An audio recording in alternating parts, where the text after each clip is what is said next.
আসসালামু আলাইকুম ওয়ারাহমাতুল্লাহি ওয়া বারাকাতু। প্রিয় দর্শক, আশা করি মহান আল্লাহর অশেষ রহমতে সবাই ভালো আছেন। আপনি কি কখনো ভেবেছেন একজন মুমিন, পর্দাশীল ও নেককার নারীর একটি দিন কেমন কাটে? তিনি কিভাবে সকাল থেকে রাত পর্যন্ত নিজের প্রতিটি কাজকে ইবাদতে পরিণত করেন? চলুন আজ এমন একজন মুমিন নারীর জীবনের একটি দিনের গল্প শুনি। ভোরের নীরবতা, চারদিকে তখনও আলো পুরোপুরি ফোটেনি। হঠাৎ মসজিদ থেকে ভেসে এলো ফজরের আজান। তিনি ধীরে ধীরে ঘুম থেকে জেগে উঠলেন। চোখ খুলেই বললেন, আলহামদুলিল্লাহিল্লাযী আহইয়ানা।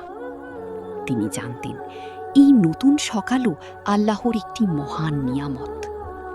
অজু করে তিনি ফজরের নামাজ আদায় করলেন। তারপর কিছুক্ষণ কুরআন তিলাওয়াত করলেন। কুরআনের প্রতিটি আয়াত যেন তার হৃদয়কে আরও শান্ত করে দিল। আল্লাহ তাআলা বলেন, নিশ্চয়ই আল্লাহর স্মরণেই অন্তর প্রশান্তি লাভ করে। সূরা আর-রাদ ২৮। এরপর তিনি রান্নাঘরে গেলেন। ভালোবাসা দিয়ে স্বামী ও সন্তানদের জন্য সকালের নাশতা প্রস্তুত করলেন। তার কাছে রান্না শুধু সংসারের কাজ ছিল না, এটিও ছিল আল্লাহর সন্তুষ্টি অর্জনের একটি মাধ্যম। স্বামী বের হওয়ার আগে তিনি হাসি মুখে বললেন, আল্লাহ আপনার রিজিকে বরকত দান করুন। সন্তানদের বুকে জড়িয়ে ধরে বললেন, কখনো মিথ্যা বলবে না, ৫ ওয়াক্ত নামাজ আদায় করবে, মানুষের হক নষ্ট করবে না। ঘরের কাজ শেষ হওয়ার পর তিনি কিছু সময় ইসলামী বই পড়লেন। নিজের ঈমানকে আরও শক্ত করার চেষ্টা করলেন। তারপর নিজের পর্দার দিকে খেয়াল করলেন। প্রয়োজন ছাড়া ঘরের বাইরে যেতেন না। বাইরে যেতে হলে তিনি পরিপূর্ণ শালীনতা ও পর্দা বজায় রাখতেন। কারণ আল্লাহ তাআলা বলেন, মুমিন নারীদের বলুন তারা যেন তাদের দৃষ্টি সংযত রাখে, নিজেদের লজ্জাস্থানের হেফাজত করে এবং নিজেদের সৌন্দর্য প্রকাশ না করে। সূরা আন-নূর ৩১। তিনি বুঝতেন পর্দা তার দুর্বলতা নয়, বরং তার সম্মান। যখন তিনি ঘরে একা থাকতেন তখনও তিনি একইভাবে আল্লাহকে ভয় করতেন। কেউ দেখছে না এমন ভেবে কখনো হারাম কিছু দেখতেন না, কোনো গুনাহকে ছোট মনে করতেন না। কারণ তিনি বিশ্বাস করতেন মানুষের চোখকে ফাঁকি দেওয়া যায়, কিন্তু আল্লাহ সব সময় দেখছেন। দুপুরে তিনি জোহরের নামাজ আদায় করলেন।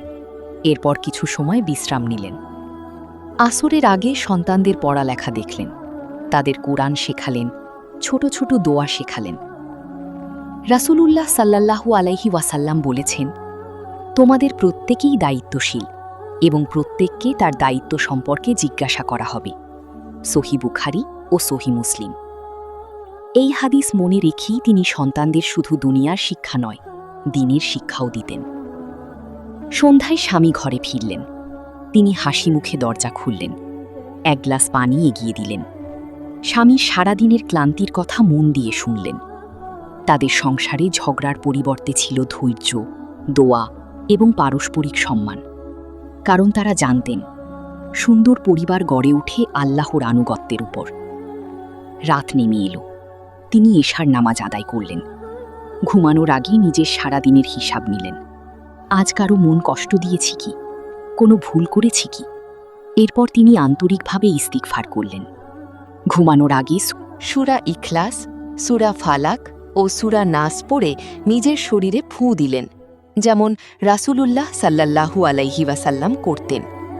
তারপর তিনি দোয়া করলেন, হে আল্লাহ, যদি আজ রাতই আমার জীবনের শেষ রাত হয় তাহলে আমাকে ক্ষমা করে দিন। আর যদি আগামীকাল পর্যন্ত বাঁচিয়ে রাখেন তাহলে আপনার সন্তুষ্টির পথে চলার তাওফিক দান করুন। প্রিয় দর্শক, একজন মুমিন নারীর আসল সৌন্দর্য তার চেহারায় নয়, তার আসল সৌন্দর্য তার ঈমানে, তার নামাজে, তার পর্দায়, তার লজ্জাশীলতায়, তার উত্তম চরিত্রে এবং আল্লাহর আনুগত্যে। আল্লাহ তাআলা বলেন, নিশ্চয়ই মুসলিম পুরুষ ও মুসলিম নারী আল্লাহ তাদের জন্য ক্ষমা ও মহা পুরস্কার প্রস্তুত করে রেখেছেন। সূরা আল আহজাব ৩৫। প্রিয় মা ও বোনেরা, একজন মুমিন নারীর প্রকৃত পরিচয় তখনই প্রকাশ পায় যখন তিনি একা থাকেন, যখন তার স্বামী ঘরে থাকেন না, হালাল রিজিকের জন্য বাইরে যান। তখনও একজন নেককার নারী আল্লাহকে ভয় করে চলেন। তিনি মনে রাখেন, স্বামী না দেখলেও আল্লাহ সবসময় তাকে দেখছেন। তাই তিনি নিজের পর্দা, ইজ্জত ও চরিত্রের হেফাজত করেন। অপ্রয়োজনীয়ভাবে গাইরে মাহরাম পুরুষদের সঙ্গে মেলামেশা করেন না। নিজের কথা, আচরণ ও চলাফেরায় শালীনতা বজায় রাখেন। তিনি এমন কোনো কাজ করেন না যা তার স্বামীর বিশ্বাসকে নষ্ট করতে পারে বা আল্লাহকে অসন্তুষ্ট করতে পারে।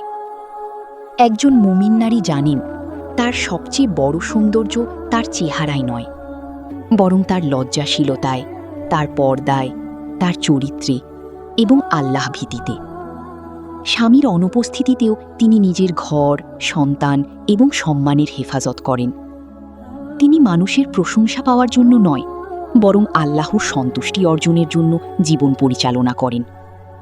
কারণ একজন নেককার নারী জানেন, পর্দা শুধু পোশাক নয়, পর্দা হলো ঈমানের পরিচয়। আর চরিত্রের হেফাজত শুধু মানুষের সামনে নয়, একাকিত্বেও করতে হয়। তাই একজন মুমিন নারীর উচিত সবসময় আল্লাহকে ভয় করা, নিজের মর্যাদা রক্ষা করা এবং এমন জীবনযাপন করা যাতে আল্লাহ তার প্রতি সন্তুষ্ট হন।